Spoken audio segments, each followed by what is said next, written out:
Welcome to Think Big with Dan and Qasim. Join hosts Dan Melnick and Qasim Masood as they explore big ideas, limitless possibilities, and engage with visionaries, entrepreneurs, and thought leaders who dare to dream big, get inspired, motivated, and find practical tips for personal growth. Think big, dream bigger, and ignite your potential. Welcome to the Think Big with Dan and Qasim. Today, our guest is Yanni. Yanni, how are you doing today? I'm doing very well. Thank you so much for having me on. Awesome. So nice of you for joining us today. So, Yanni, let us know where you live and what you do. I'm in New York, and I'm the founder and executive chairman of Lemon Perfect.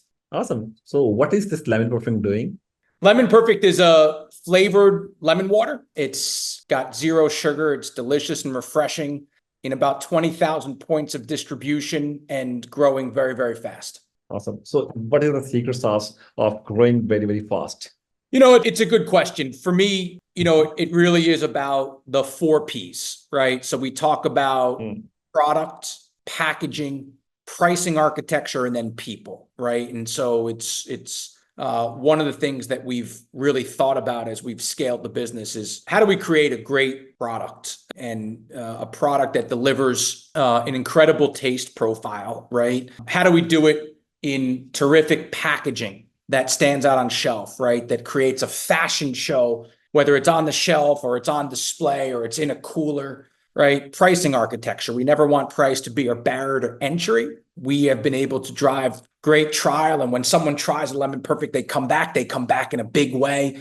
And then the 4th P and the most important one is the people, right? We have an incredible team, just a phenomenal group that has really driven Lemon Perfect from day one. 60 people at Lemon Perfect today.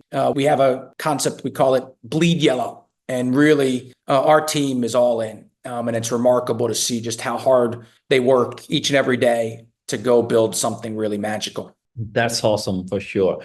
So, what was the inspiration behind this delicious thing? It's a great question. I coached college basketball for 10 years. And my last year coaching, I was at the University of Nevada in Reno. And the short story is I was on a recruiting trip to Santa Rosa Junior College. And from Reno to Santa Rosa, California, you drive through Petaluma towards the end of the trip.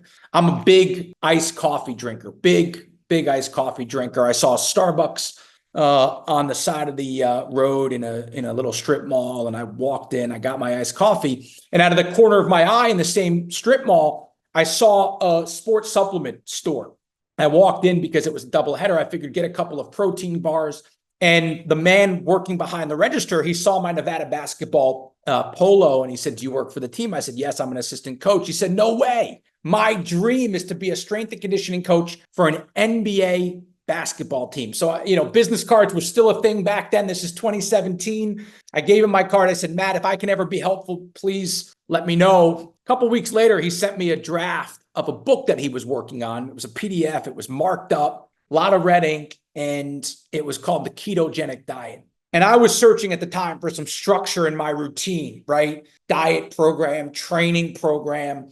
And I said, "Matt, let's do it. I'm in A through Z." Keto was emerging in the psychology of, I would at least call it the natural channel consumer. It wasn't mainstream back then yet. It had its moment in 2019, 2020 in much broader strokes. But in the back of Matt's book were all these sample meal plans. And every day started by drinking organic lemon water. And I hated it, right? There was one Whole Foods in Reno, buy organic lemons, cut the lemons, squeeze the lemon, juice all over the place, bland taste. I throw my hands up in the morning, and this is the path of destiny.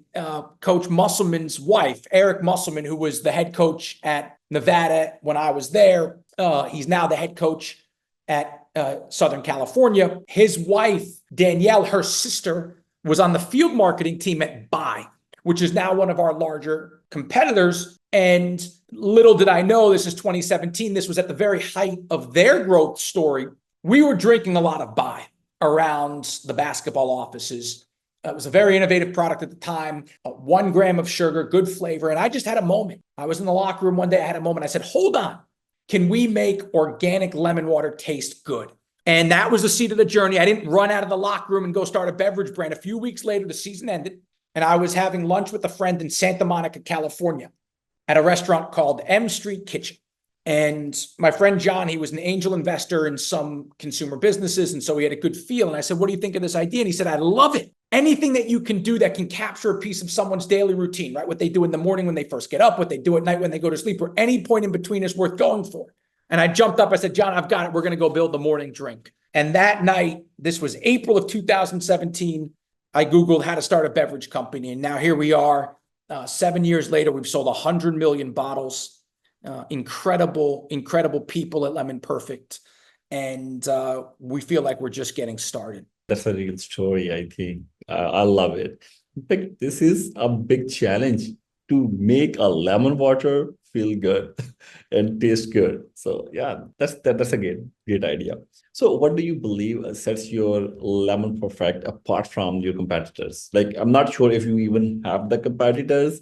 Like maybe someone who is making a lemon juice at home. I'm not sure if this will be a competition or not, but yeah, what do you think about it? Well, I think we have, certain attributes that are unlike any other in our category, right? First, we're squeezed from real fruit. There is not a competitor in the flavor enhanced water category that's made with real fruit, real squeezed fruit, right? We're organic, 0 sugar, 5 calories, and then on top of all of that, we really take great pride in how delicious and refreshing we are. So when you think about all the boxes that we check, none of our competitors, whether that's Vitamin Water, whether that's Buy, whether that's Hint, whether that's Propel, none of our competitors check all the boxes that we do. So we really do feel like we're quite differentiated in the flavor enhanced water category, and the consumer is starting to realize that in a profound way. Awesome.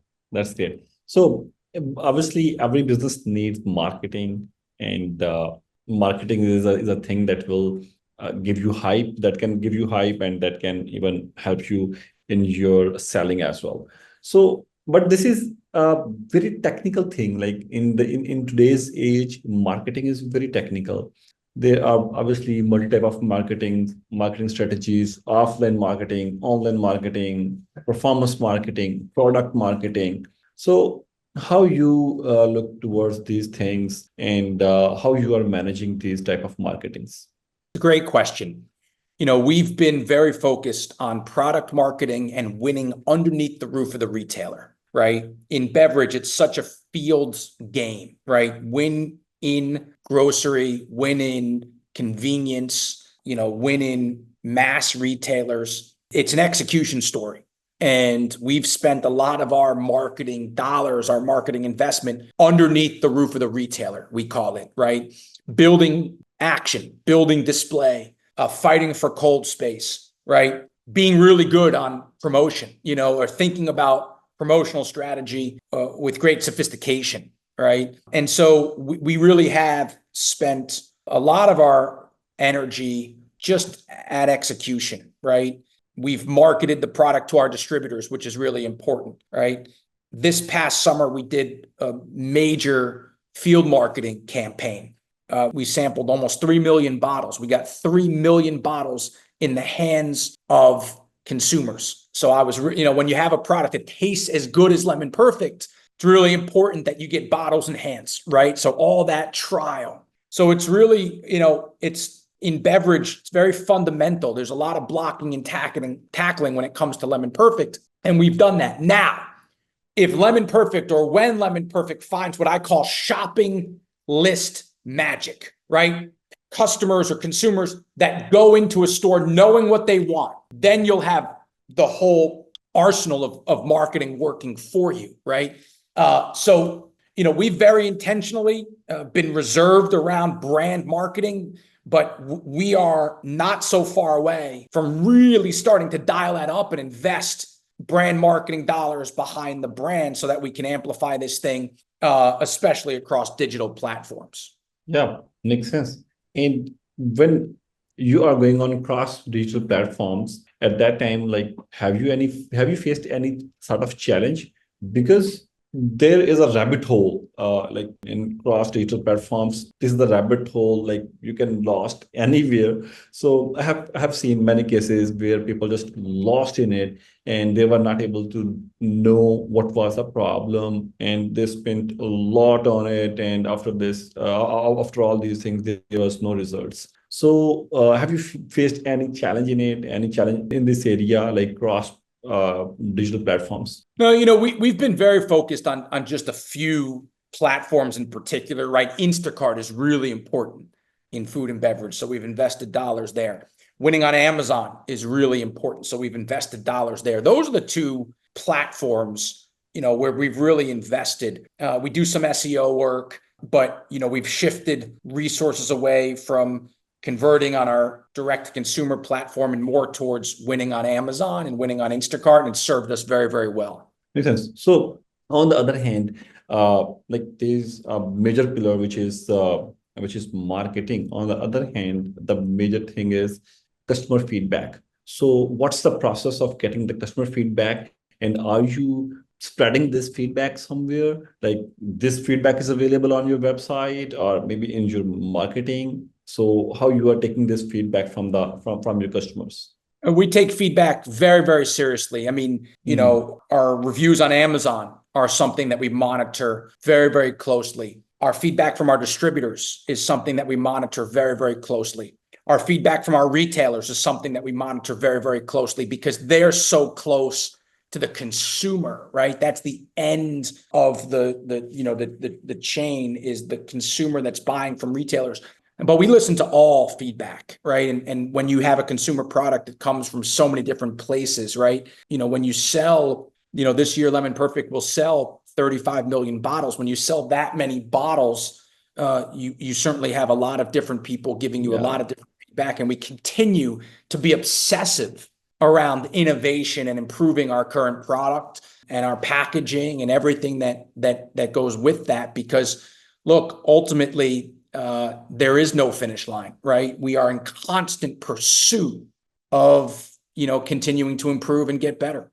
Selling this much amount of your product is, I think, a milestone, and that's a great milestone. And congratulations for this thing, because if you are selling your product, you are at least able to have some good customers, like who are happy from your product. So yeah, that's a great achievement for sure. All right. So can you share one challenge that you have faced maybe recently in your entrepreneurship journey, which is more related to the entrepreneurship instead of your product? This is related more to the entrepreneurship.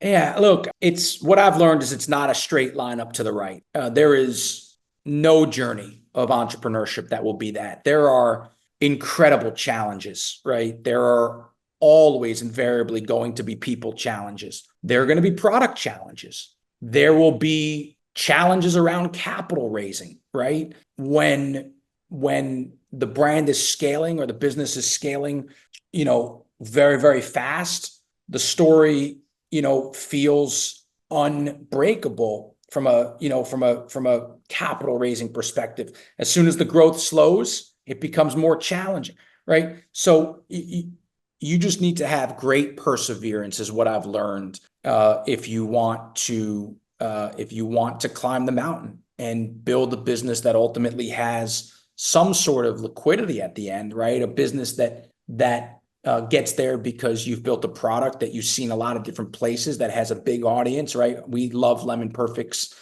future because of the size of our TAM. Our total addressable market is we think as big as anyone in emerging food and beverage, but just, entrepreneurship is hard.